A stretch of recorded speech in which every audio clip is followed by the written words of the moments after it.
So why this presentation? Several reasons, really. I started thinking about this presentation a couple of years ago as I went from taking photographs with my big DSLR, which stands for Digital Single Lens Reflex Camera, a Canon 60D, which is a traditional camera. I had a smartphone with a great camera, an iPhone 10 Pro Max, and I wanted to learn about it. I worked part-time for a few years in the print services department at Placerville's Office Max, where I met a lot of folks who were taking photos with their smartphone and wanted to get them printed. It kind of made me want to learn more about it. The best camera is the one you have with you. On the next slide are some interesting statistics.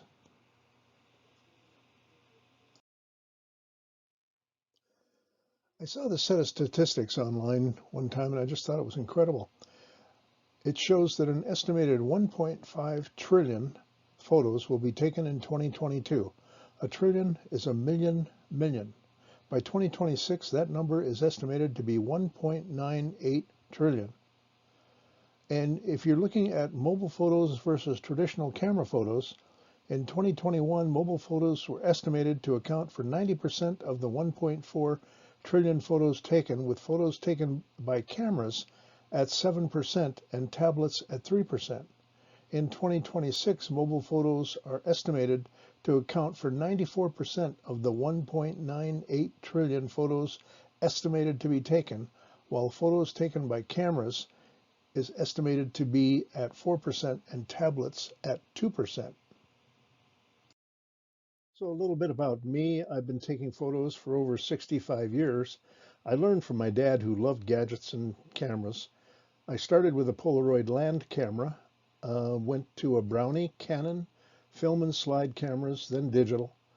I've used many small digital cameras, and I use smartphone cameras almost now exclusively. I'm really excited about smartphone photography. I tried doing my own developing back when I was working with film cameras, but I didn't like working with the chemicals. My mom would get irritated with me for having to spend so much money getting film developed. I do use my Canon DSLR sometimes, but not very often. So what is this presentation about? Kind of some basics about iPhone, Android, smartphones from about the last 10 years. Guidelines to help you know your smartphone and take better photos. Guidelines for after taking photos. Tips for using your smartphone to take better photos. And some samples of photos. It's not about necessarily your specific smartphone. Smartphone photography is not better than a high-end DSLR yet. I've actually been using iPhone, I started using iPhone 3s about 2009. I've used Apple iPhones and Android smartphones.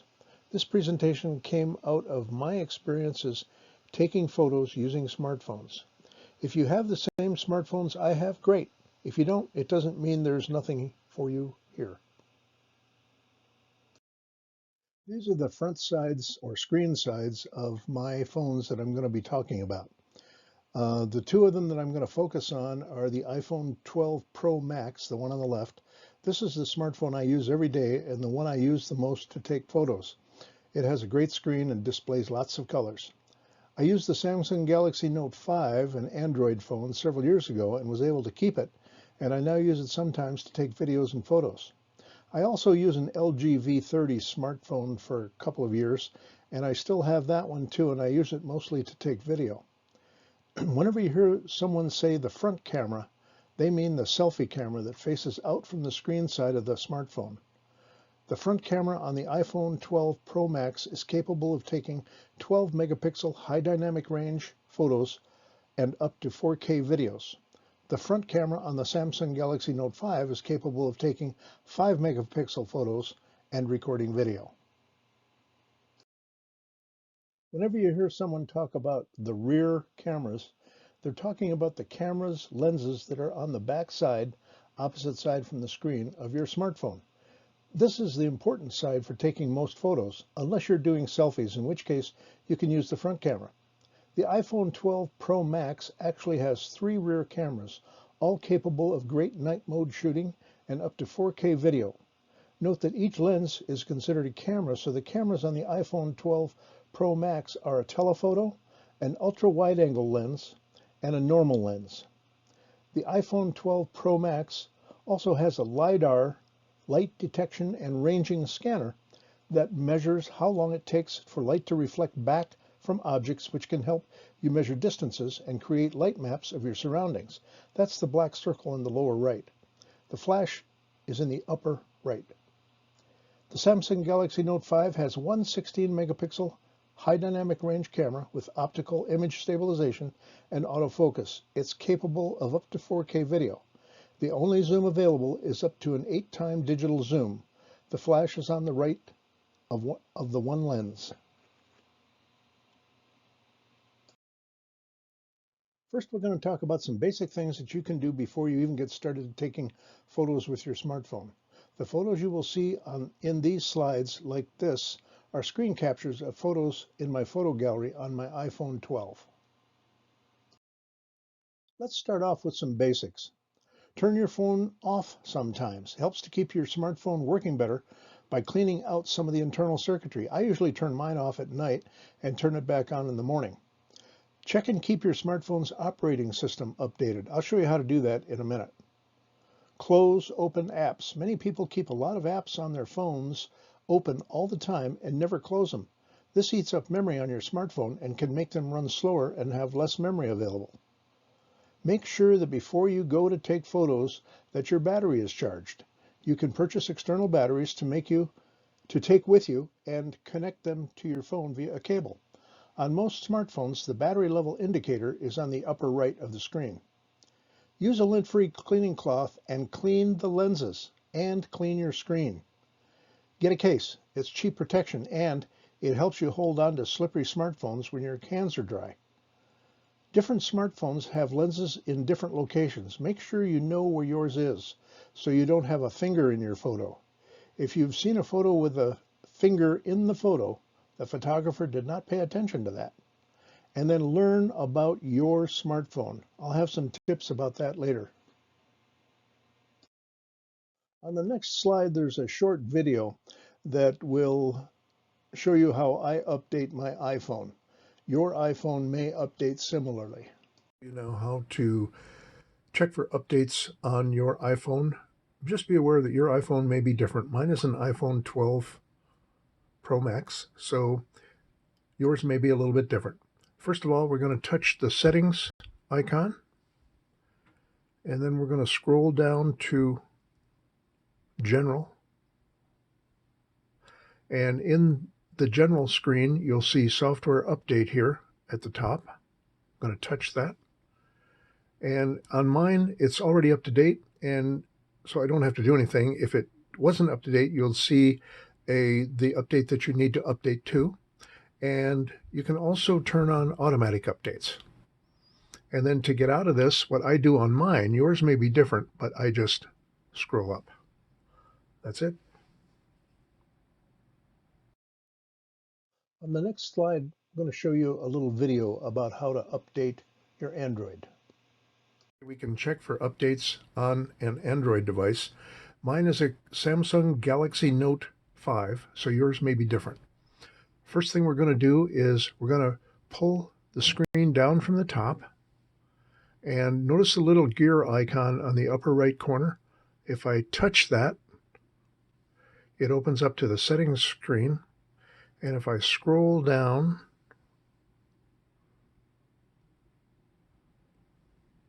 all the way to the bottom, it says System Updates. If I touch that,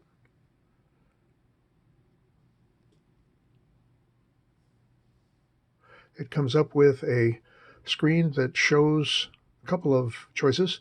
You can check for system updates, or you can show system update history. I'm going to check for updates, so I'm going to touch that, and it's checking. In my case, mine is up to date, so I don't need to do anything. If you needed an update, it would show what the update is and allow you to download the update. We'll click OK to get out of that, and I'm going to touch right down here to go back to the home screen. That's it. Use screen protectors on your phone screens and on your lenses if your phone has a bunch of lenses like my iPhone 12 has. I'll have more on that in the next slide. Shooting landscape photos or horizontal photos gives you potentially more stability and options than shooting portrait photos. Portrait is vertical. Find the settings in your camera where the size of the photos you take is specified. I recommend taking the highest resolution possible. Many newer cameras are set to take the highest quality photos by default. You can activate your smartphone camera quickly, and I'll have more on that coming up. Notice I said shutter releases. There's more than just one. I'll show you that in a few minutes. If you want to get good using your smartphone camera, learn about it. More on that later. The top images show some of my own smartphone screen protectors that have protected my smartphones. Notice the cracks. The one on the left has a crack on the left-hand side. The one on the right had a few cracks on it, and getting it off cracked it more. But note how it just fractures like the tempered glass that it is. The damaged lens protector in the middle was on my iPhone 12 Pro Max when I dropped it, and the photo shows that it really did a good job. And that happened to me twice. The images at the bottom are the most recent brands of the new ones I bought to replace the cracked and broken lenses and screen protectors. These protectors saved my screens and lenses. Make sure you do that for yours. I took these with my iPhone 12 Pro Max.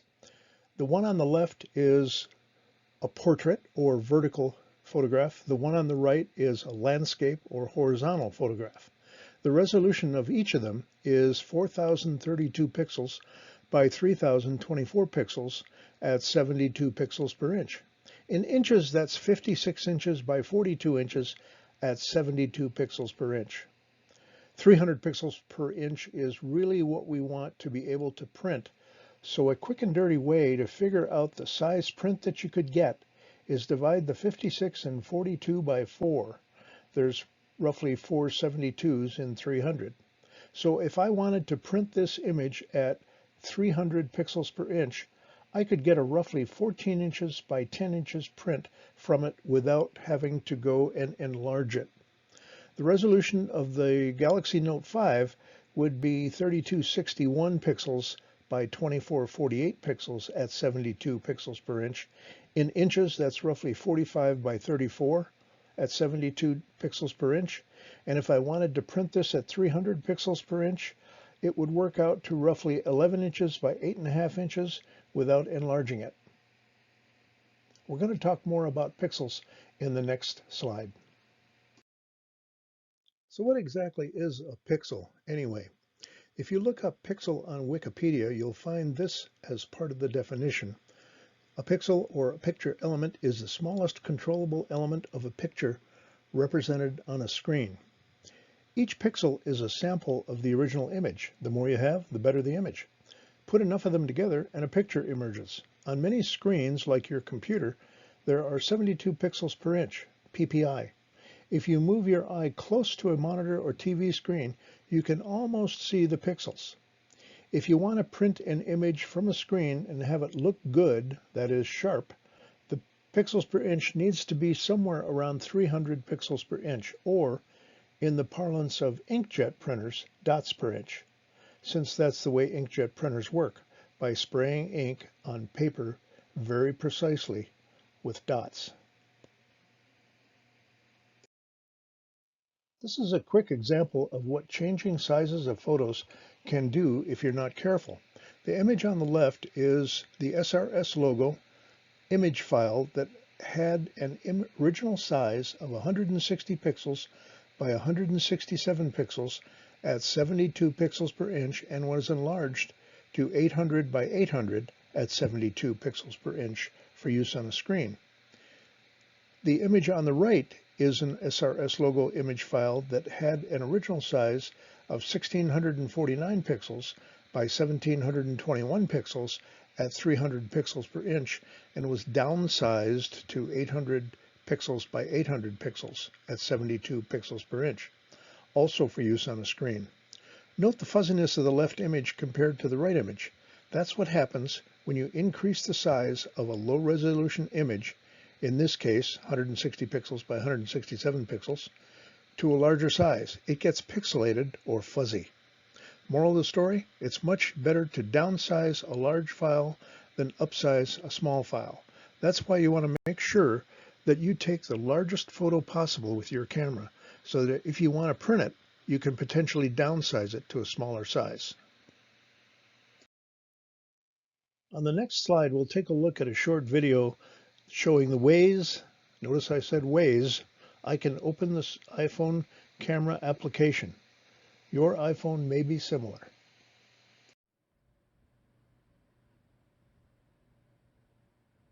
Here's the way that you normally open up your camera. When you're in the home screen, I have my camera set up, my phone set up, so that the camera icon is in the lower right-hand corner. And if I just touch that, it opens up the camera application. Now, let's say that your camera is off. So I'm going to get out of this and I'm going to get rid of the camera app. And then I'm going to turn the camera off. So the camera's off, and I'm going around and I decide I want to take a picture a little bit faster. So I come back, I turn my camera on, turn the phone on, like that. It's searching for my face, is what that beam was. But if I scroll from the right-hand side, notice it turns the camera on. Let's turn it off one time again. And wait a minute. And here's another way. And that is if I turn it on and I touch in the lower right-hand corner, I just touch that and it turns the camera on. That's it for the iPhone.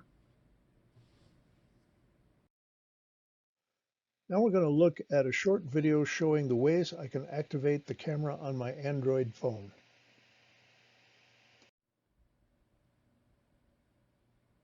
Okay, now we're going to look at opening the camera app on an Android device.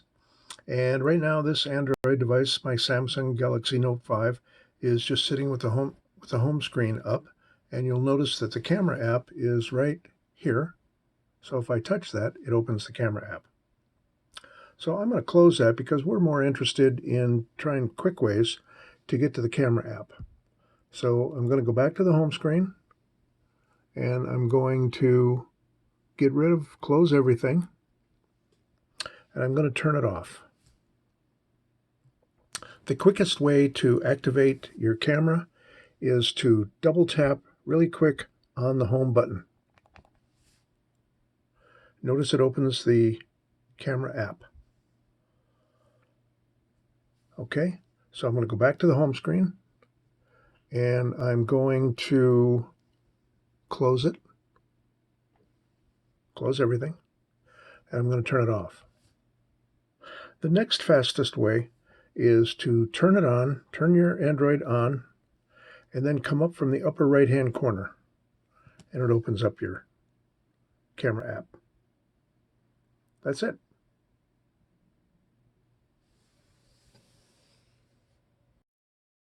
On that last slide, before we go on, I wanted to mention that it actually should be the lower right corner where you pull up to get to the camera. So let's look now at some guidelines for taking better photos with your smartphone camera. First of all, make sure you have enough memory. Can you add extra memory cards, for example, micro SD, to your smartphone? And that's usually only on Android. If you don't have a lot of memory in your smartphone, get old photos off your smartphone to make room for new ones. If you're traveling, have some flash drives handy and a cable to connect them to your smartphone, and prepare by doing a search on Google for how to copy files from your phone to a flash drive. If you're doing a relatively long photo shoot, it's a good idea to turn on airplane mode and turn off sound because of potential notifications and or phone calls when you're taking photos or videos. Take the time to adjust your camera settings. We'll talk about that in a minute. Hold your smartphone steady. Use your body or something to brace the camera. Use a smartphone camera grip or a stabilizer. I'll show you some of those in a while. Use a selfie stick, monopod, tripod, and just a caveat about all of these demonstrations coming up. All these demonstrations I'll show you may not work the same on your smartphone. You may have a different model than mine. You may have a slightly different operating system on it, or it may not be updated. Next, let's look at a short video showing how I can check the memory on my iPhone. Your iPhone procedure may be similar.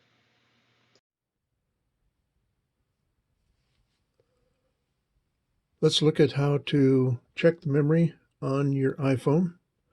This is my iPhone, so yours may be different. Go to the settings screen, tap General, and then tap iPhone Storage.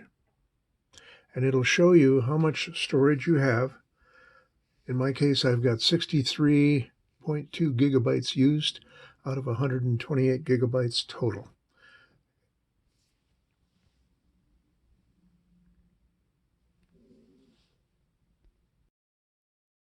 Next, let's look at a short video showing how I can check the memory on my Android smartphone.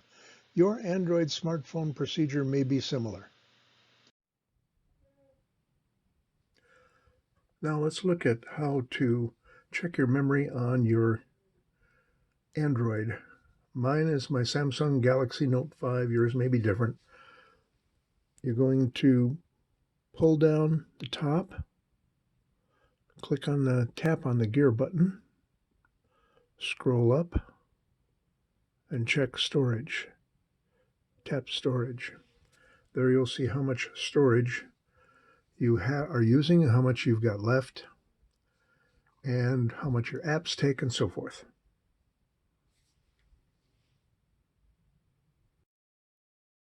Next, let's look at a short video showing how I can set airplane mode on my iPhone. Your iPhone procedure may be similar. Let's look at how to turn on airplane mode on my iPhone. Yours may be similar. Go to Settings, and then Airplane Mode, tap that little switch, and now you're in airplane mode. And look at what happens in the upper right-hand corner. You have a little airplane symbol. So now let's say you've finished with your photography session, and you want to go back and be connected to the world. You can go ahead and turn off airplane mode, and notice in the upper right-hand corner, it reconnects to everything you were connected with before. The simplest way to go into airplane mode on my iPhone is to pull down from the top right of the screen and just touch the airplane symbol. Turn it back on. Next, we're going to look at a short video showing how I can set airplane mode on my Android smartphone. Your Android smartphone procedure may be similar. Now we're going to turn airplane mode on my Android smartphone. To do that, pull down the top and click the airplane icon. That turns on airplane mode and disconnects you from anything you were connected to, a network or your cell service. To turn it back on, pull down from the top, touch the icon again, and you're reconnected to whatever you were connected to before. That's it. Next, I'd like to show you a short video showing the ways that I can activate the shutter releases. Notice I said releases on my iPhone. Your iPhone may be similar. Okay, for an iPhone, to get to the camera, when you get to the camera app, you'll have the shutter release. The main shutter release is right here. That'll enable you to take a picture.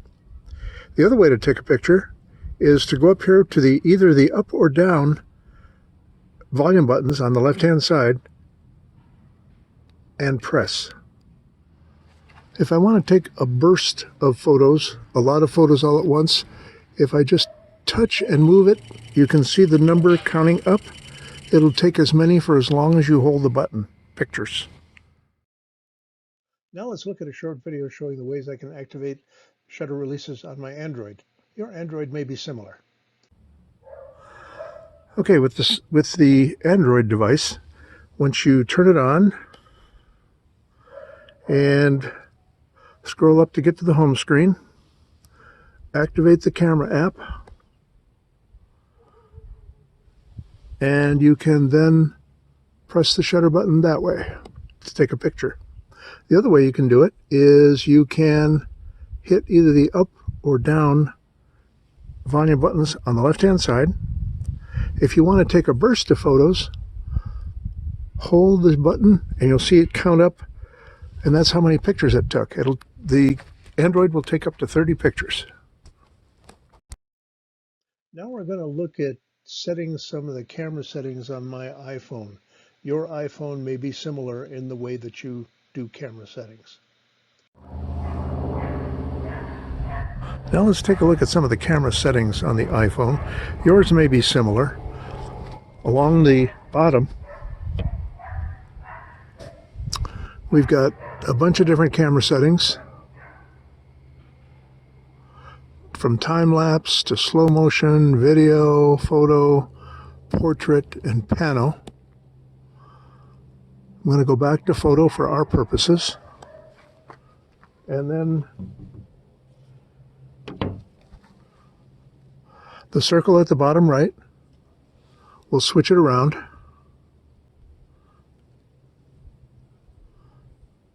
That's me.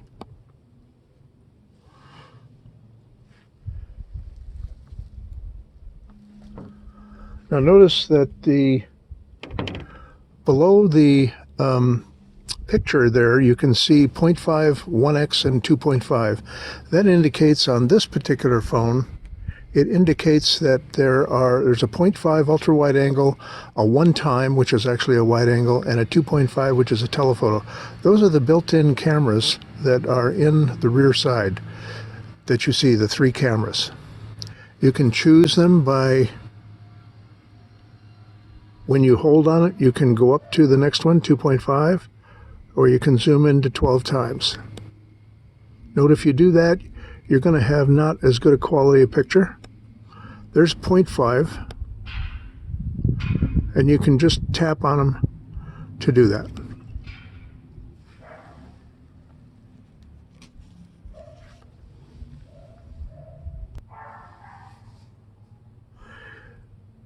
When you look at the top side, you'll see an up arrow, and if we touch that, watch what happens. It shows a bunch of new settings down below the screen, and the one on the left is for the flash. The one next to it, just to the right of that, is called live mode. When you turn that on, it'll take about a 3-second video. The next one is the aspect ratio, which is in this case, we've got it set to 4:3. This next one to the right is to adjust the light. The one to the right of that is the timer, and that's really handy when you're doing stuff like what I'm doing today, which is recording these little videos, because you can set the timer to go off in 3 seconds or 10 seconds. The one to the right of that gives you some options to make it vivid or warm. I'm going to go back to the original and get out of that. And then to the right of that is a selection that lets me choose RAW and either have RAW off or RAW on. If you choose RAW, it takes RAW photos which are much larger and give you much more capability later on. And if you note too that when you choose one of these, like the timer for example, you'll get more functions. You'll get the 3 seconds, 10 seconds, or turn the timer off. You'll get, for the adjustment, to adjust the exposure, you can go up or down.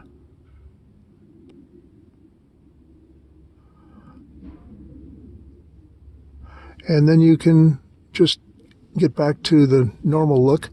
And when you do that, you'll notice that in the upper left-hand corner, it shows you whether or not the flash is on with this little icon right there.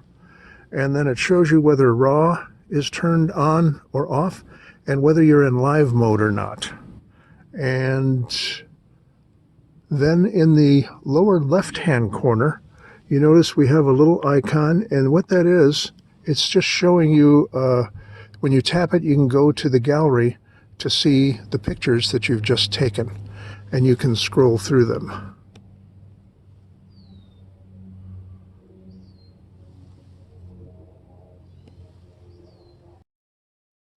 Okay, now that we've seen how to adjust camera settings on the iPhone, let's take a look at how to adjust the camera settings on my Android. Your Android may be similar. Let's look at how to set the camera settings on an Android. So what I'm going to do is I'm going to pull down the top. I'm going to click on the gear icon, tap on the gear icon, scroll up to Apps, and then touch the camera app, and that shows the various settings that you can set. The one I recommend that you use in particular is the grid, and that's this one right here, where you can choose, in this case, off, 3x3, or square. I recommend 3x3. And then when you're done, just tap the middle button and you'll go back to the home screen.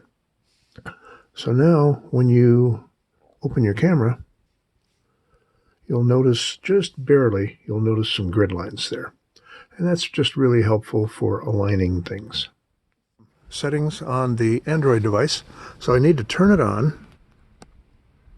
Scroll up to get to the home screen, access the camera app, and then the settings.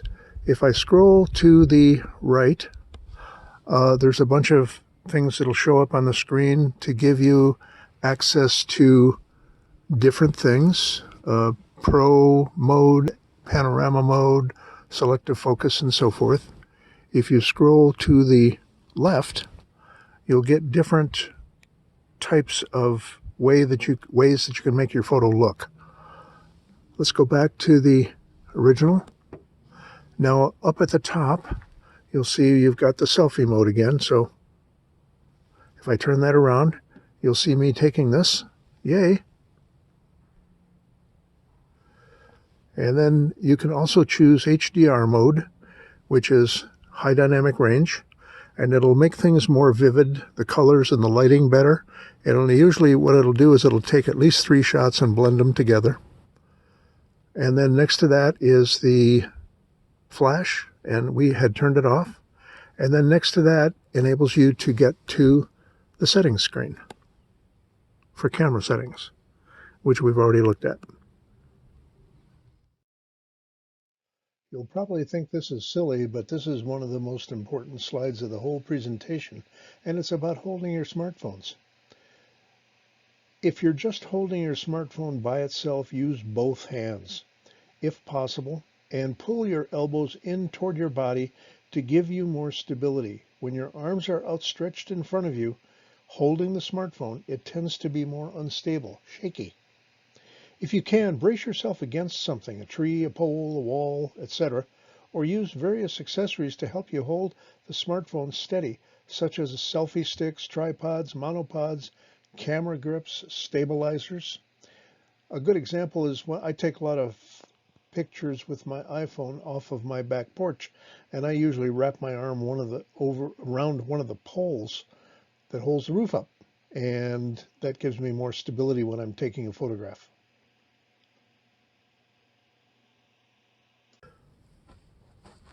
Okay, I wanted to show you some items here that I use. The item on the left is a wonderful tripod that you can also use as a monopod. And there's a monopod just to the right of that, which is basically just a one-legged tripod. They're really handy for when you're moving around a lot and you just want to have something to steady it when you stop. The thing just to the right of that monopod is a gorilla pod, which you can wrap around things and attach your camera to. And that really odd looking thing in the upper right there is a stabilizer. And I'll show you more about that in a minute. If we move across the table, I want to show you some other items that I use. And the item on the left is something I use a lot, and it's called a Sure Grip. And this particular one is called Sure Grip 2, and I'll talk more about that in a minute. The thing in the middle is a little tripod that I have used during the making of some of these videos that works really well to keep your phone stabilized. And the thing to the right of that is just another thing to mount to a tripod or whatever, so you can keep your camera steady.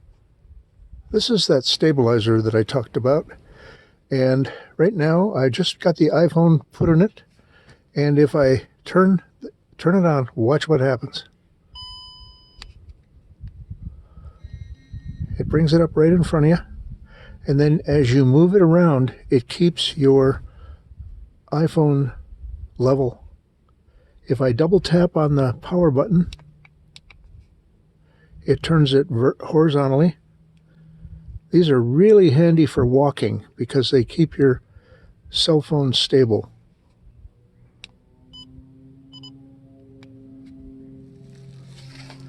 I'm going to show you one of the most useful tools that I've gotten. It's called a Sure Grip 2, and it looks like this.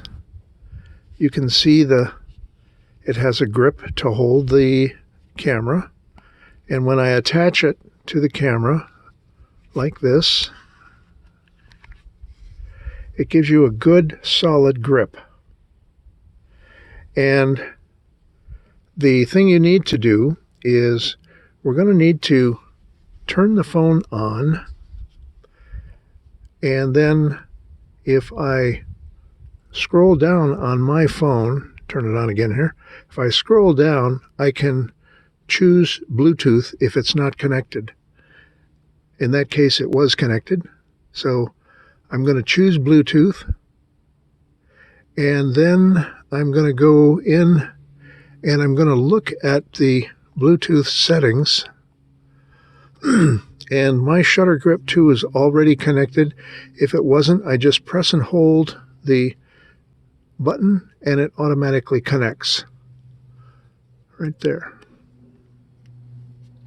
So then what I can do is I can go into the camera app and I can just press the shutter button to take a picture.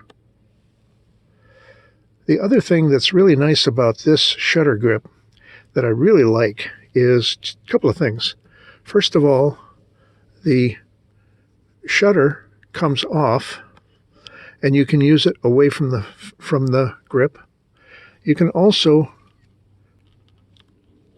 turn this down like so, turn it around, and pull it out and use it as a selfie stick if you're so inclined.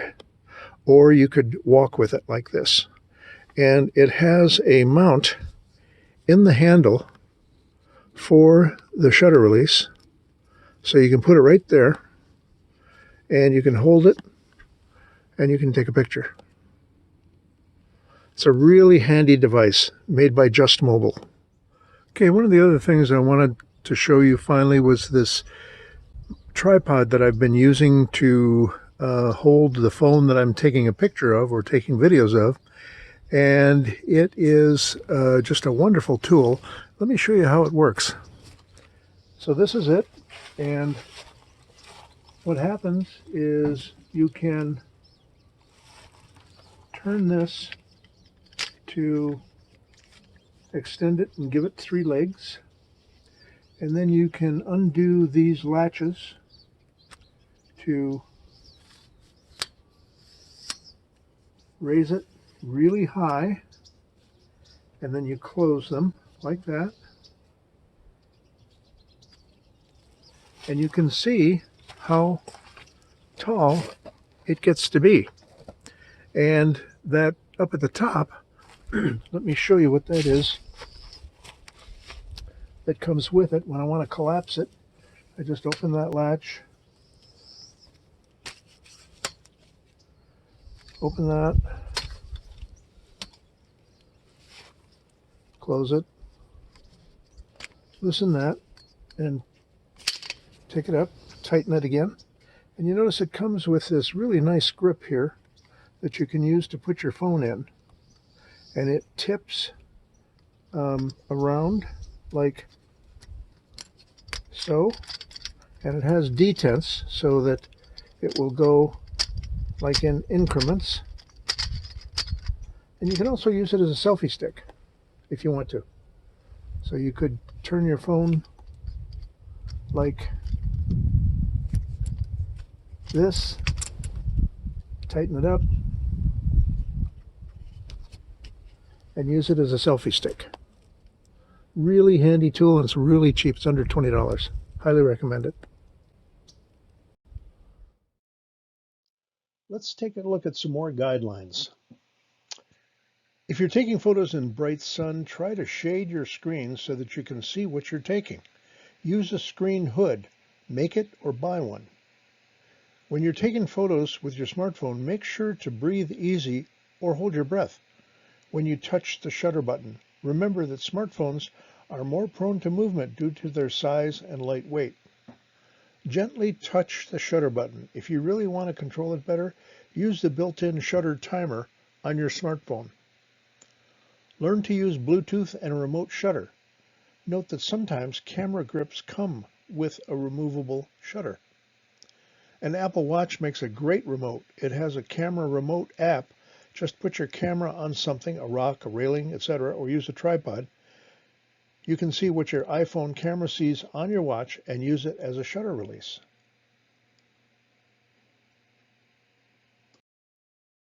Just like everything else nowadays, technology of smartphones and of smartphone accessories is changing all the time.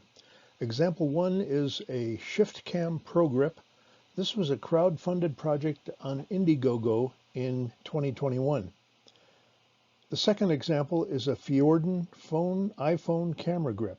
This was a crowd-funded project on Kickstarter this year.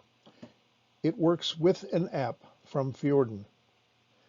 The third example is a DJI stabilizer. This makes it easier to walk with your camera and or move your camera around more smoothly. It works with an app from DJI. Next, we're going to look at setting up a remote shutter release button on an iPhone. Remote shutter releases are great for taking photos without touching the smartphone. If you order one, just make sure that it works with your phone, Android or an iPhone. Some older ones only work with one or the other. Now let's look at how to connect a remote shutter release to an iPhone. And again, this is my iPhone 12 that we're connecting to. Yours may be different. So what you're going to want to do first is go to Settings,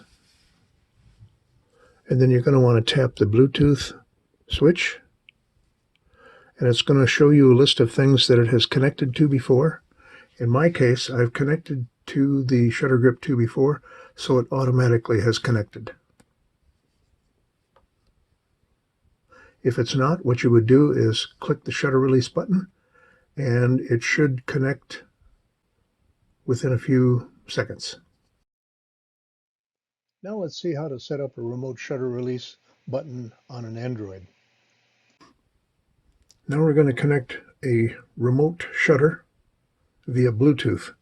The way that you do that on the Android is that you pull down from the top, you touch the Bluetooth icon to turn on Bluetooth. You notice it comes up with a list. So then you would click the shutter button on the Shutter Grip 2,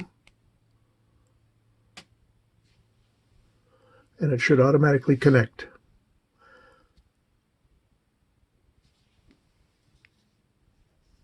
So now you can take photos remotely using the shutter release button. If you want to do more with your smartphone camera photos than just have them on your smartphone to show others, here's some ideas for you to use to work with the photos you take with your smartphone. So in this section, we're going to be talking about what to do with your photos after you take them.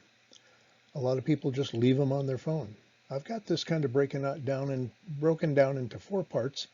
So basics, creating versions for printing, editing photos on your phone in the gallery, what to do with all those smartphone photos. So let's look at all this. So here's some guidelines for after taking photographs with your smartphone. Download your photos from your smartphone to your computer and or upload them to a cloud service. If you're downloading to your computer, connect your smartphone to your computer's USB port using the proper cable, then copy and paste your photos from the smartphone to your computer. If you're using a Windows computer, when you make that connection, your Windows computer sees the smartphone as just another disk drive. If you're uploading to a cloud service, make sure that the service is turned on, that you have enough space in the cloud service you use, and you're not in airplane mode. Use an app on your smartphone to transfer files to and from your computer wirelessly. A good example is AnyTrans. Email photos from your smartphone to your computer or someone else. Back up your photos. I use GoodSync, so I back up my photos to my computer, and then I use GoodSync to back up my computer to external hard drives that I have connected. Make copies of photos that you want to work on and work on the copies. Don't work on the originals. Resolutions of photos for printing are different than for viewing on a screen. Print versions use at least 300 pixels per inch, while screen versions use a minimum of 72 pixels per inch. File sizes for print files are larger than for screen files. Once you get the images from your smartphone camera onto your computer, you can use applications like Photoshop, PaintShop, or GIMP to work on your files. You can save your photos that you're going to print in a print folder. And then you can also create versions for online. Online requires a lower resolution, 72 pixels per inch, so it's a smaller file size. I encourage you to look up the optimum resolutions for photos on Facebook or any other social apps that you use and upload photos to. You've probably had a website with a huge graphic in it that opens really slowly. The graphic is too large. Conversely, you've probably also seen a grainy image on the web. That image is too small. Save your online images in a separate web folder.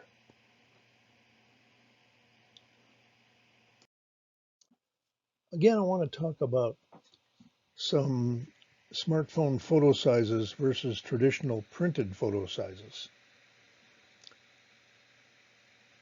My iPhone's photo pixel dimensions, as I mentioned before, are 4032 by 3024 at 72.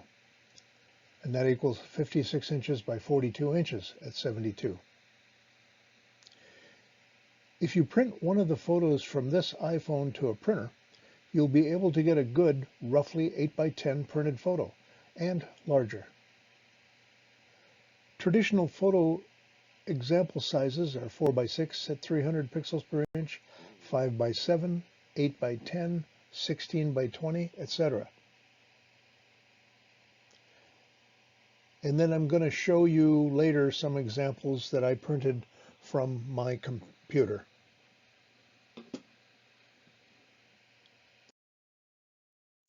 I got a couple of videos coming up to show you how to edit photos on your smartphone.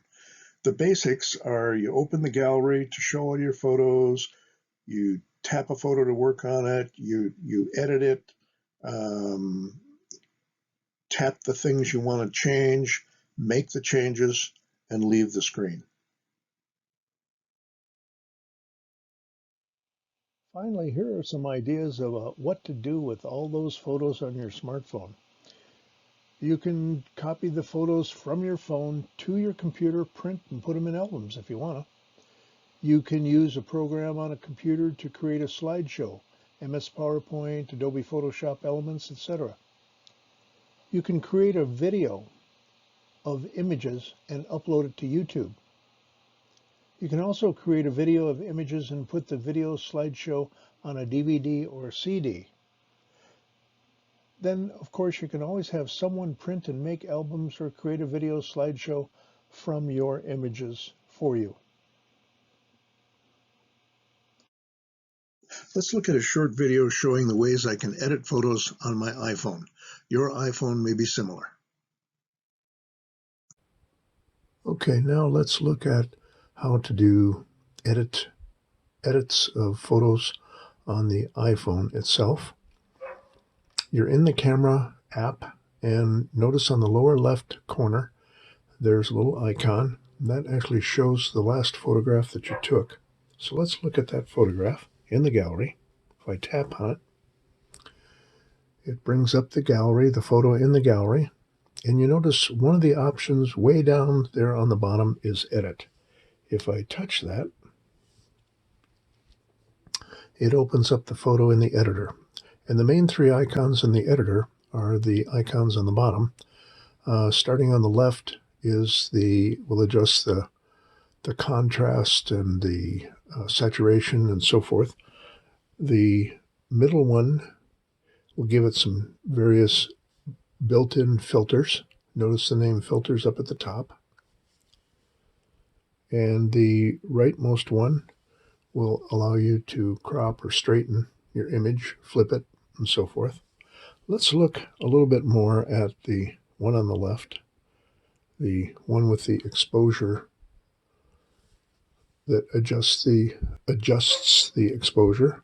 So you can scroll to the right, and you notice it gives you a lot of different options, and contrast, brightness, black point, saturation, vibrance, and so forth, all the way. And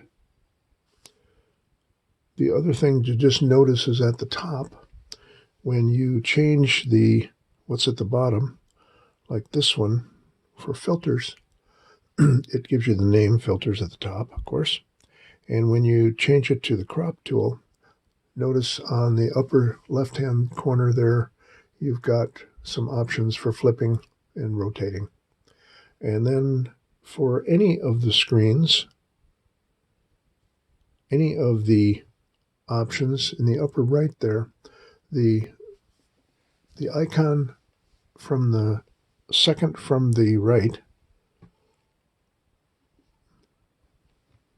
opens up a drawing page where you can choose pens and so forth to use at the bottom and mark up whatever you want. You can draw right on the image. And then when you're done with that, choose done. The one on the far right, the three dots, opens up, gives you options to choose other apps that you might have on your phone to do additional editing. And so let's get out of that, X out of that, and then when you're done, just hit the done key. The other thing that you'll get to realize is that when you save your photo, if you've edited it and saved it, it saves it as another image, so you always have your original available. And the icons along the bottom give you some more options in your main gallery screen. The one on the far left here is really handy when you want to send your image, like if you want to email this image to yourself. If you touch that, it brings up a bunch of things that you can do, like attach it to an email. So I can move this along, and there's my Gmail, and I could email this image to me. You could send it in a message in Messenger or text message. You can also scroll up and you'll get other options of things you can do. So I encourage you to play with yours and see what yours does. Let's X out of here. And the other ones down there are the heart, which puts it in your favorites folder, and the eye, which gives you information about the image and allows you to add a caption. And you can touch that to close that. And that's it for editing. Play with yours, see how it works. Now let's look at a short video showing the ways I can edit photos on my Android. And again, your Android may be similar. On the lower right, you'll see the last image you took. If you touch that, it will take you to the last image you took.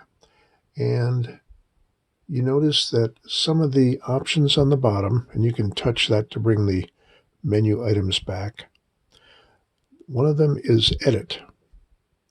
And when you touch that, it brings up Transform, Tone, Effects, and Decoration.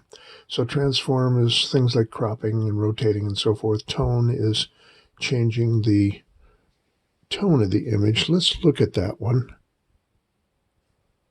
And you'll notice it brings up a whole bunch of other things like contrast, saturation, hue, and so forth. And you can make changes like so. And then when you want to get out of that, you hit the X.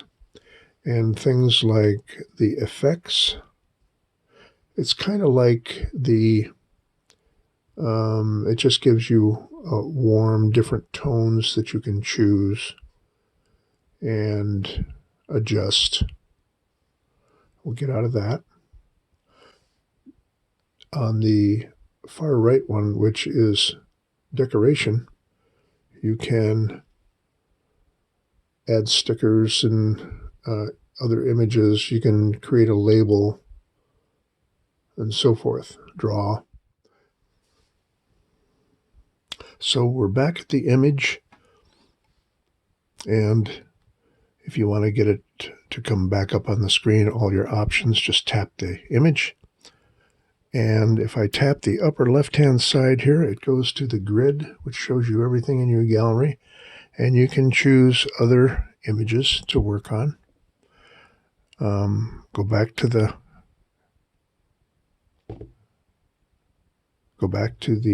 grid. And if I tap the upper right-hand side, I can go back to the camera. So that gives you a rough idea of what you can do. Play around with yours. Yours is going to be different than mine, most likely. And just see how it works. In addition to the guidelines I've talked about, here's some extra tips that will help you take better photos with your smartphone. The biggest tip is take the time to learn about your smartphone. If you like using books to learn, get some. If you like to have someone show you, look at videos on YouTube and/or take classes. Also, you can have someone teach you. There's a lot of ways to go about it, but I urge you, take the time, learn about your smartphone. Like learning anything else, painting, for example, take photos, look at the results, and try again. Use your smartphone camera regularly so you get used to it. Try using other camera apps on your smartphone. If you like using a larger screen, learn to use different photo applications on your tablet or your computer. Mainly just pay attention when you're taking photos and become consistent with what you do after taking photos. Take the photos, look at the results, try again, get better.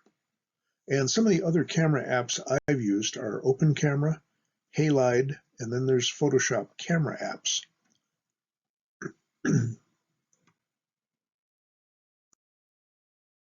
Here's some samples I took using my iPhone and my Android phones.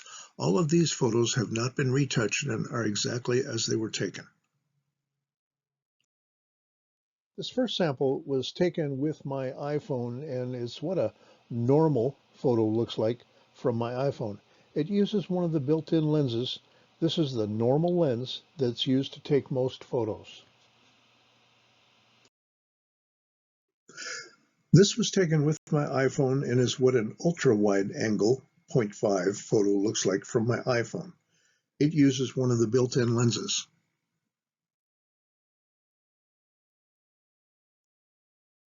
This was taken with my iPhone and is what a telephoto 2.5 photo looks like from my iPhone. It uses one of the built-in lenses, and this is an optical zoom. This was taken with my iPhone and is what a 12 times digital zoom photo looks like from my iPhone. Notice that the quality of the photo is not that great. This is a digital zoom. This was taken with my Samsung Galaxy Note 5 Android smartphone and is what a normal photo looks like from my Android. It uses the one built-in lens. This was taken with my Android smartphone and is what an 8-time digital zoom photo looks like from my Android. Notice that the quality of the photo is not that great. This is a digital zoom.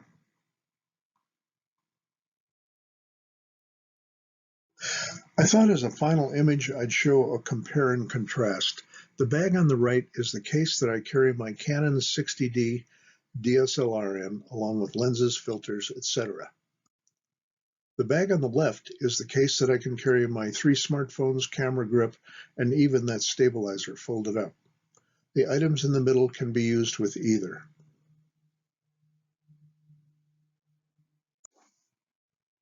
If you have any questions, comments about this presentation, get in touch with me. I'd love to hear them. And thanks for your time.